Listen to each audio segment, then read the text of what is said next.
All right, guys, welcome back to the Real South Africa. Make sure you like and subscribe to this video.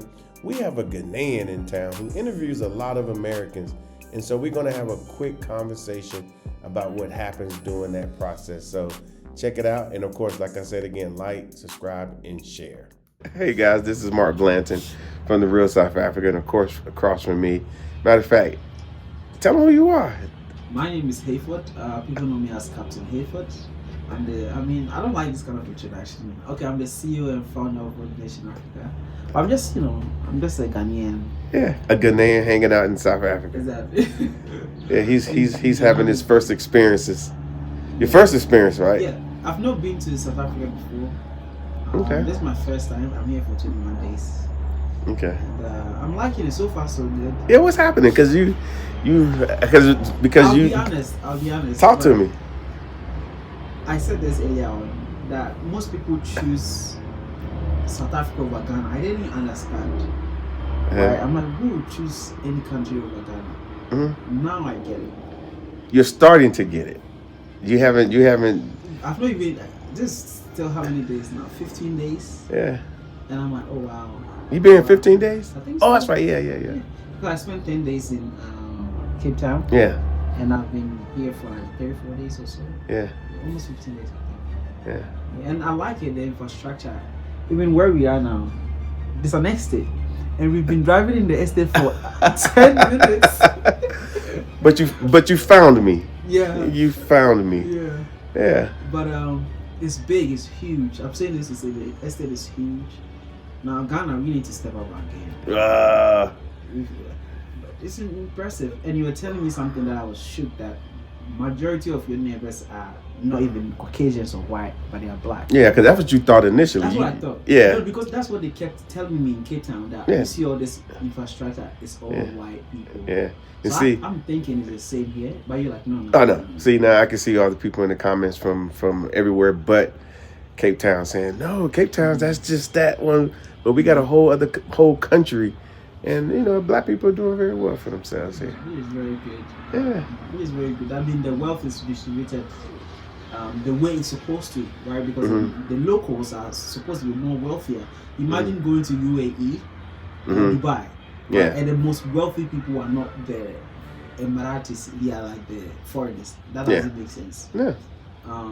So this is how it's supposed to be, and I'm happy about that. Yeah.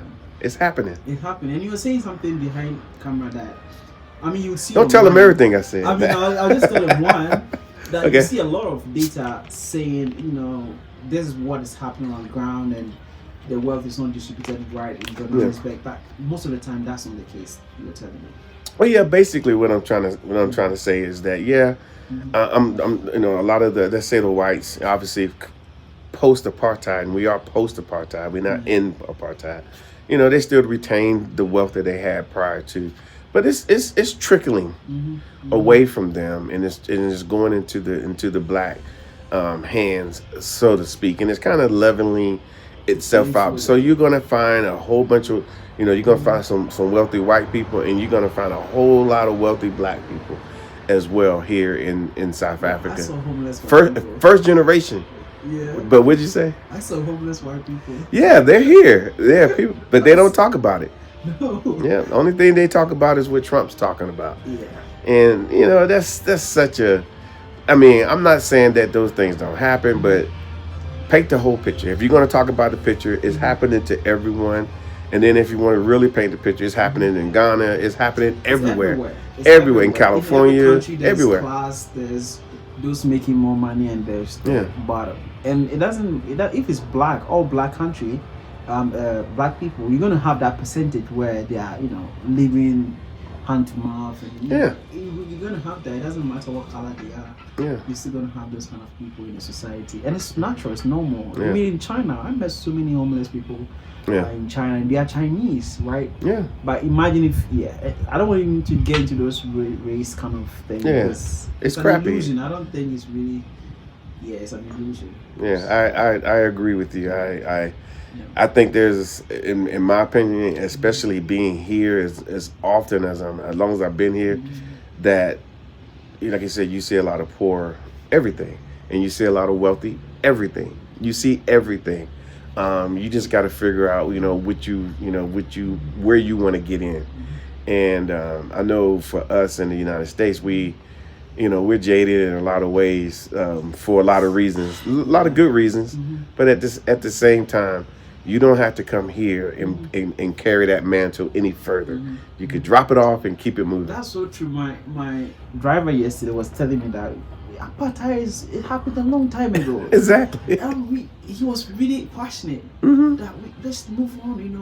We've come a long way. It's not happening now. We are not fighting like we were before. Yeah. People should move on. And he was even referring to the gentleman Julius Malema. Yeah. On how he's like killed this. He doesn't agree with this guy. He doesn't even like him. And this guy's a South African. Yeah. And he's like, listen, we've moved away from that. We're in a different era. So we have to really change our mindset and how we operate. Now this is coming from the average Uber guy. You know what I'm saying? So if he's thinking like that, and most people coming in still thinking apartheid is happening. Yeah. But I mean, the world but people do come, and I'm gonna be honest with you. People do come and looking for that stuff. And they'll see, some white people doing something. They see, this is what's happening, and it's like, really, like I went when Trump came out and said, "Oh, all these whites are oppressed." I'm and I've been here all these years, and I'm riding around. And I go to a lot of places. I mean, I'm all over this country. Are there some pissed off white people? Of course. But for the most part, white people are doing okay for themselves. They really are. And they're not complaining to me. They're like, they hear my accent. They know I'm an American. They're not complaining to me about Africa. They're like, man, it's nice, isn't it? It's nice. It's really nice here. And that's what I get. So I went to a golf country club.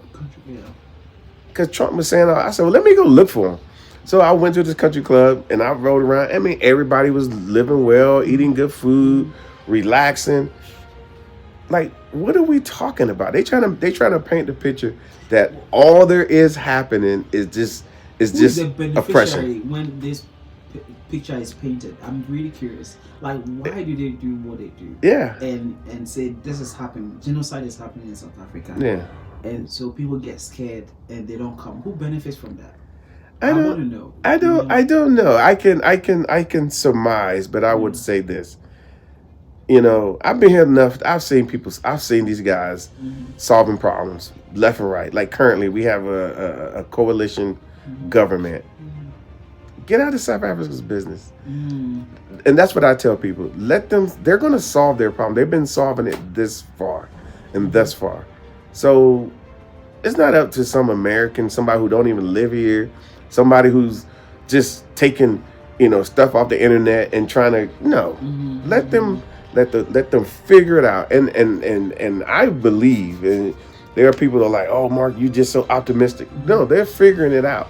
I've seen from 2010 all the way to 2025. I think that's 15 years. I've been very close to South Africa. And they've made a lot of moves. Some of them are good for whites. Some of them are bad for blacks. Some of them are good for blacks. Some of them are bad for whites. And they've been trading off back and forth this whole time, trying to get to, as we say in the U.S., get to a more perfect union. And they are probably closer than we are in the United States. And we've been doing it for years because at least they are admitting some things. We admit nothing. We will literally look at you like, oh no, you're not oppressed. Not even a little bit. And then tell you to pull your bootstraps up. So that's the environment that we come from. But again, you coming here from Ghana for the first time, you're going to be hanging out with me today. We're going to be going a few places. So it's just so you can see. We're actually going to leave here at some point. We're at my house, guys. And we're going to go to my home, by the way. He's been so kind. Like a king out here. A minor king, a little teeny tiny one.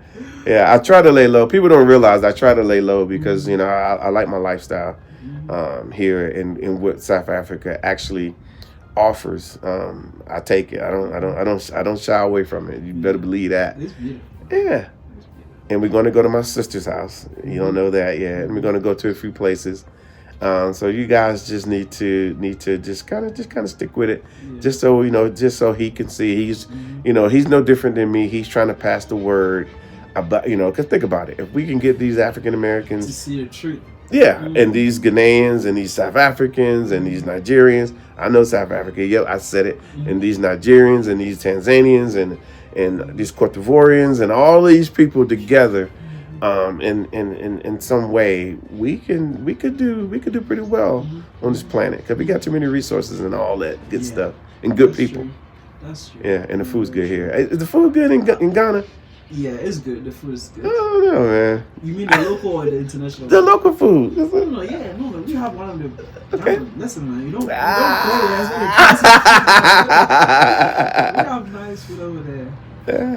But I think here you get to, because of this melting pot of different ethnicities. Yeah. You get to like really try everything. Yeah. There's Chinese, there's Indian. Yeah. That's because there's different cultures here. Yeah. And that's what you guys have. Yeah. More diverse variety of food. Yeah. Ghana is not so much of a melting pot of different Yeah. ethnicities, so it's like more of a local. Dishes, but yeah, it's nice. It's Well, hopefully we get a chance to take it to a Shenyama. I don't know. You probably don't know what I just said. No, Yeah, what is exactly. that? This is you'll see. All the South Africans are like, yeah, take them to a Shenyama. Yeah, a proper Shenyama. Is that a Japanese restaurant? Oh shit! I got that on tape, guys. Oh, no. I got it on What is tape. that? Yes, it's a Japanese restaurant. Let's go with that. Oh, God. It's the furthest It's thing. the It's the furthest thing from a Japanese restaurant. I promise you. Really? But it's going to be interesting. Yeah. I'm down. Yeah. We're popular. I appreciate you showing me around. I mean, it's live today. Yeah. So I get to see how you live your daily life. Yeah. It's Friday. I don't do much on Friday. Yeah, we already went for a ride in a Porsche. Oh yeah, we're gonna jump in something else. Really? Yeah. I was just checking that one out. Really? Yeah. Now, So. there's a different language, guys. It's a very different language. If you understand it, you know what time it is. I'm looking forward to it. I'm excited. It's beautiful out here, man. You keep saying that. It's beautiful. I'm telling you, man. It's I think it's because I sit here a lot, yeah. and it's comfortable right here in this spot. I set you up. Yeah. If I ever moved to South Africa, even temporary, it's because of you. Oh. Why? Because I'm a Porsche fan, right? Mhm. I daydream about Porsche. Like, But that's a fair dream. Yeah. Yeah. And I'm like, I want to see myself drive a 911 down the street. Mhm. You know, drop top, whatever. Mm. And in Ghana, the road is so bad. Yeah. You know, I don't see how that would happen, but it will happen. Yeah. And here it's like everything is paved, nice neighborhood. Mhm. It's like I'm like, this is it. You know what Yeah. I'm saying? I feel like this is more closer to what I'm imagining. And so I'm like taking it all in. And from your POV, you are living it. Mhm. You're living it. You have the 911 right there in the garage. At least how many cars can I count? 4, 5 Porsches? Yeah, just a few. Yeah. Guys, this is a lifestyle. And this is in Africa, guys. Yeah. But I will say this, Yeah. You being in Ghana, you talk to several Americans. Do you think they're better off in Ghana than being in America? You know one thing, right? Infrastructure wise, Such a loaded question. No. It is, right? Super loaded. If someone is coming for convenience, you're better off in South Africa. No, I'm talking about America versus, not say versus Ghana, but these Americans that you've been chatting with that are in Ghana, are they better off in Ghana than being in America? Because I would say yes. Yes. Yeah. They are always better off living in Ghana than America. Why? Because most of them are working remotely, making like 50 to 70, 80K. Living in Ghana, you get to spend maybe 10, 20K a year on everything else, accommodation. Yeah. And they get 50K profit, that they can save apart from after taxes. And Yeah. But living in America, cost of living is really Yeah, it's too high. It's too high. 50,000, I wouldn't even. I like, How much what? can you even save? So obviously they get to see their money, and in Ghana, with just like $5,000, you can buy a land. Yeah. I don't think you can buy a land in America. No. So yes, they are better off living in Ghana. But people who have maybe again 150K a year, 200K a year, I think you thrive more in South Africa. I've not lived here enough Mm-hmm. to find the evidence to support it, but that's what I feel. Yeah. I feel like you get more level-headed folks, more entrepreneurs here, to brainstorm way to make money together. Yeah. More easier here than you would in Ghana. That's what I feel. That might change, but I think that might be a fact. If I'm making over 100, 200K, I would not live in. Yeah, because I think here you see more entrepreneurs or people living what you want to live like, right? They're like, they are living your dream, so you get inspired. At least, I mean, look at me sitting next to you with all this. I'm like, I'll go with more inspiration. But let's back this up. Yeah. Let's back it up. There was a time I'm in America doing well for myself, and I was hanging out with South Africans, and I got inspired. I was like, you know what? What am I doing? Yeah. Like, I'm sitting here, I'm literally got my wife, got business, everything was good, and I'm hanging out with my friends. We're going out to eat, and we're going to nice events, and we're hanging out, and we have. They have a braai at the house, and they're having it catered. There's a catering company to come just a weekend. Just have it catered, have a chef. Somebody literally wearing the hat. Quality life. Yeah, and I'm like, and then I go home. Yeah, I got my nice little area, and I got my little barbecue thing, and I got my. But it's not the same. It ain't the same. And I was like, I'm like, what am I doing? Yeah. And so I had to. So, and of course, my wife Tasha figured it out too. And we got to make change. We thought we was doing something, and that's the difference. And we were humble enough to realize that what South Africans were doing, we wanted that lifestyle. And so we took all those years to get it. And now that we're pretty much right in the middle of it. I hate to say we're right in the middle of it. It wasn't by luck. And it wasn't by, let me just watch this YouTube video and then I'm going to get there. No, it was something. So like later on, we're going to go over my sister's house, and she followed me. She's my older sister. I got two sisters here now, and they questioned all my motives. They questioned everything. Why you quit that good government job? Why you? I'm like, listen, I'm trying to get to this, and here we are, and now they're here. And they're living their dream. They're literally. You got to be the pace starter. You got to be the delusional one. Somebody has to do it. In the beginning, and now they see it, and I think that's what's going to happen. So I look at more African Americans moving now from maybe 5-10 years ago. I'm calling these people pioneers. Yeah. Right, for this transition. The next 5 to 10 years, you will see a different load of African Americans moving. And you guys will be the ones who were delusional enough that saw the vision. Yeah. And what your life could look like living in Africa. Yeah. People think it's early. It's early on people moving and grabbing, the future they could, get. There's the African dream. Yeah. Yeah. You're living the African dream, right? But it's true. Yeah. But I will promise you this. I promise you. There's somebody telling the same story I'm talking about. They're very quiet. They haven't did a YouTube video, hadn't said anything, and they did that. I'm gonna go on the limb. They did that in Ghana. They're living the African life in Ghana, and they're living in the Ivory Coast. They're all over, having the dream. And I think the only reason they're living the dream is because they were humble, and then they went to Africa and they dedicated themselves to. That's very true. There's so many layers in Ghana, especially, of wealth creation. When you come in with your shoulders up, you just have the surface layer on how to make money. Yeah, that could be whatever the Airbnbs that they would anything. Yeah, but the more you network with people, you humble yourself to be like, I don't know anything. I don't know how to make money in the system. Get connected to people who are local. They peel off the different layer, and you're like, what? Yeah, they do it all the time. You know what I'm saying? But if you're not humble enough, you don't get to see that. Yeah. And it's not anything legal. It's just legal, but how to move differently. Yeah. The same effort, the same energy you are putting into whatever you're doing. Yeah. So that same energy can be transformed into something different, right? Or put towards something different, and you make 10 times more. If you don't know, you don't know.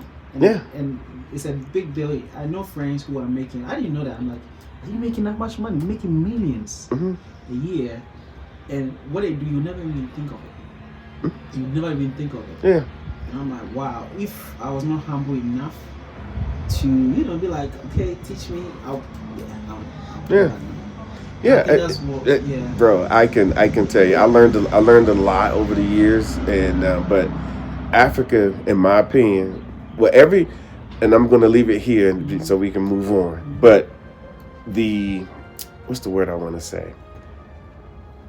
In my humblest opinion, Americans, Black Americans are most of us are genius, but we never get the opportunities. We are beat down. Spread your wings. Yeah. Oh yeah, we're beat down. So we're in survival mode. We trying to survive. Not like crawl on the ground, but we're trying to cover down on everything that could possibly happen because we know that they're trying to get us one way or another. You could be just driving home and the blue light come on, and you be like, damn, I was doing so good. I was doing so good, and now they coming to get me. But it comes with anxiety. Yeah, I know. Shoot. I can imagine. Versus again here, I don't see any blue lights, and if I happen to have an interaction with the police, there's no stress. I don't even. I just like, okay, let me go see what the brother talk about, and he'll be like, oh brother, how you doing? I'm good.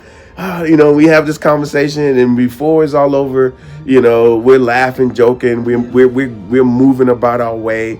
I've seen people stand on this. I've seen the police on the side of the road talking to a brother, and they laughing. You could see them as you're going down the highway. They just laughing about whatever, and then they just be dapping it up and say, "All right, bro." That's so true. Yeah. Man, the United States, shit, man, you get, even today, I will get, if I ended up in the U.S. And they don't care who you are. They don't care who you are in the society, what you've done, your status. They still treat you like crazy. Yeah, I'm not interested. It's like social credit. Like, people know you, the police respect you. Yeah. They treat you very differently. And that's it's wealth to me. That kind of, feeling is wealth. You can't compare it to anything. How people treat you is like, makes you feel like you matter. Yeah, and that inspires you to do more. That inspires you not to be apprehensive about your plans or what you want to do, or like in the U.S. we don't. And I'm not comparing because I hate to do the comparison thing, but we don't tell people what we doing. We keep it to ourselves because we don't want nobody to know. But in Africa, it's the total opposite. You should be telling people what you're trying to do, this, that, and the third, because people have good intentions. Yeah, people are going to come to help you. They're going to assist. So when people are like, "Hey, Mark, I want to come to South Africa on a tour, and I want to do this, and I want to do that, and I want to do this. I need to be connected with these types of people and this, that," and I'm sitting there listening to you, and I'm saying, that's not how any of this works. You have to come. You have to come. You have to show yourself. You can't be hiding behind your credentials. Just be a good person. Talk to people. See how you can assist them. How you can assist them. They're gonna say, "Hey, this is how you can assist." And I know probably the same thing in Ghana, but everybody's a few separations. Relationship is the key. Yeah. So we don't care how much money you have. Nobody cares. Nobody cares. When you treat them very nicely and they see you're a good person, And that's all. That's your credentials. That's it. That is, so when people say that to us, I'm like, if you could just come here and just be a good person, stop stressing, stop bringing all that drama, and just be like, hey, this is who I am, this is the type of family I come from, these are my experiences, this is how I feel about this, this is what I think. Oh, really? You think that? Oh, okay, well, explain it to me. Oh, okay, well, let me tell you, add some value to them. You would get a call the next day from somebody say, when we was having a conversation, you was talking about getting into the oil and gas industry. I called my cousin. Exactly. I called my cousin. You never know, man. Yeah, and my cousin, he's the COO of this over at whatever gas, and I told him about you, and they want to talk to you. That's how it works. That's it. Let me tell you the truth. Right? After speaking to so many people, diasporans, those who last long and become successful are the ones who drop their ego and immerse themselves into the community and respected everybody without having to feel like they're better than anybody. Yep. These are the people who lived and stayed for longest and still thriving. Those who came thinking they are going to save Africa, 2 years. Yeah, easy. Yeah. We go back. And now in that 2 years they've been struggling the whole time, trying to hold on to this idea, but they're the same person that see somebody cleaning a building or cleaning and walk past them as if like they don't have to speak to them. Yeah. They don't have to say hello. They don't have to do anything. Yeah, we hate that.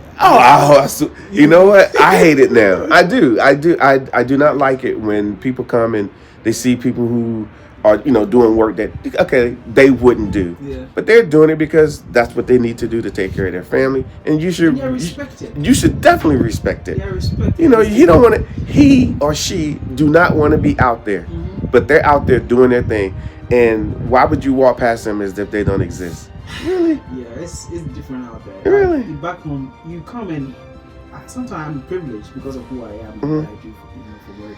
But I'll be sitting there with really wealthy people, and you can't tell if they are really wealthy or not. You know what I'm saying? Because they are wearing their small T-shirt and they are very casual. They are cracking jokes with me, and I'm like, you might be mistaken that this guy is nobody.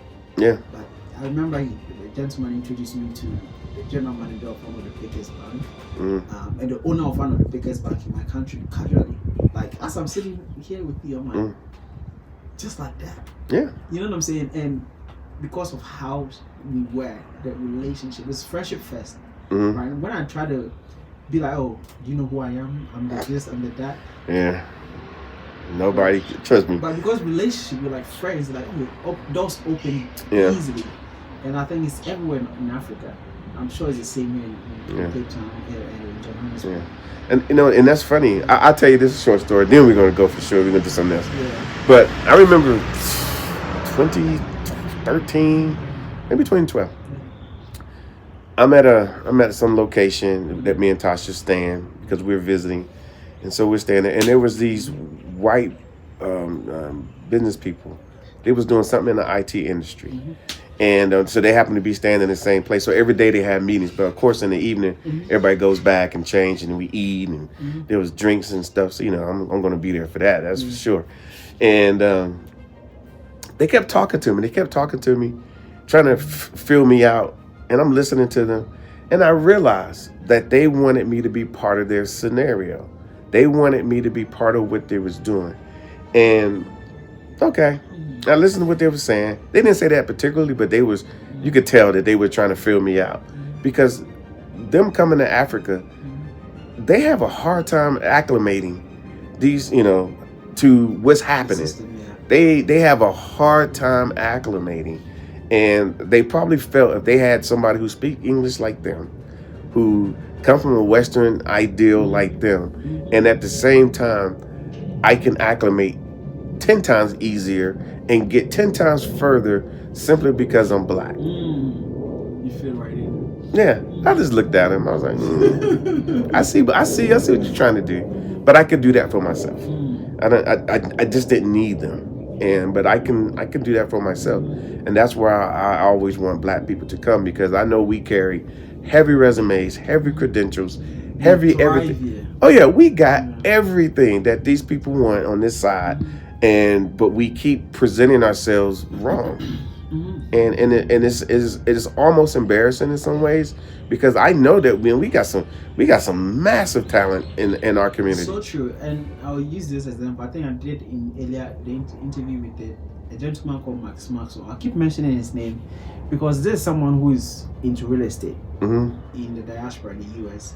It is same everything that he knows that he just brought it here, and now this guy is a multi-millionaire, making what 10 million profit in less than 2 years, right? Whatever that you are doing in the diaspora, right? When you bring that here, because of how the society is really developed there, you become like a diamond right here. People, and I think the earlier the better. People move in here, bring your skills here, try to establish something here, and you realize that listen, there's no competition. At least in Ghana, there's no competition. You'll be the pace setter. You'll be the one.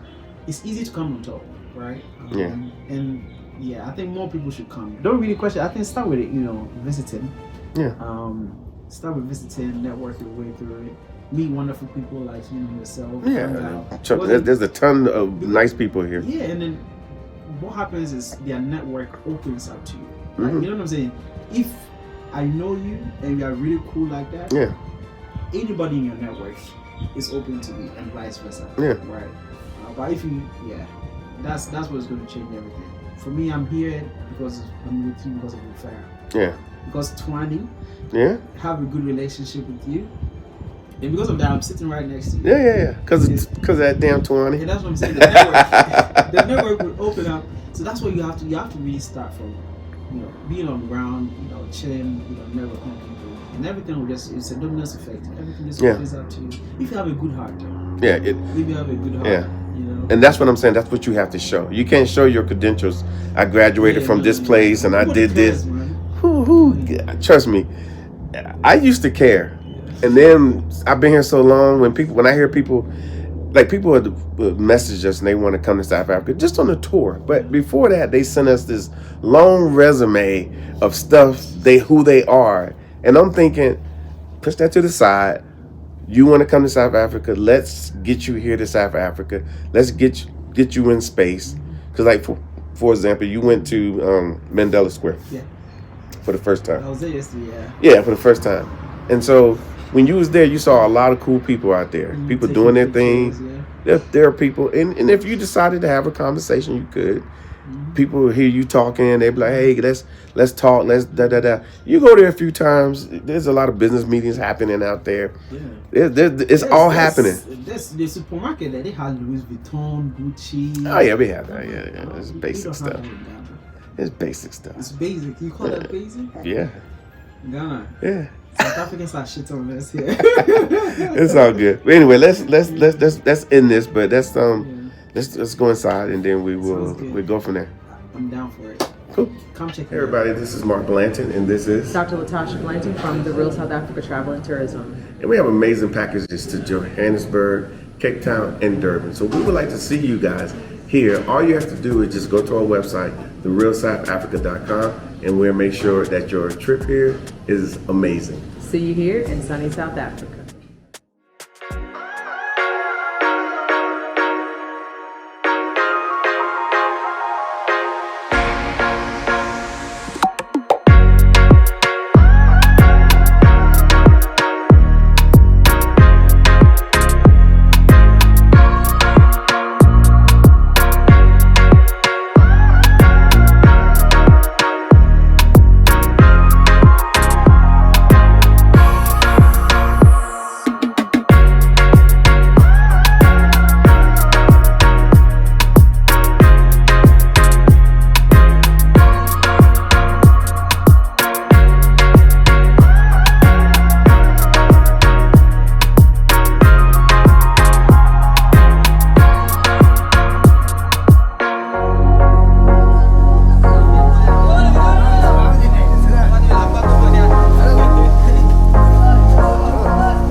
you saw, please subscribe and don't forget to hit the notifications button so you don't miss out on all things the real South Africa. Thanks again.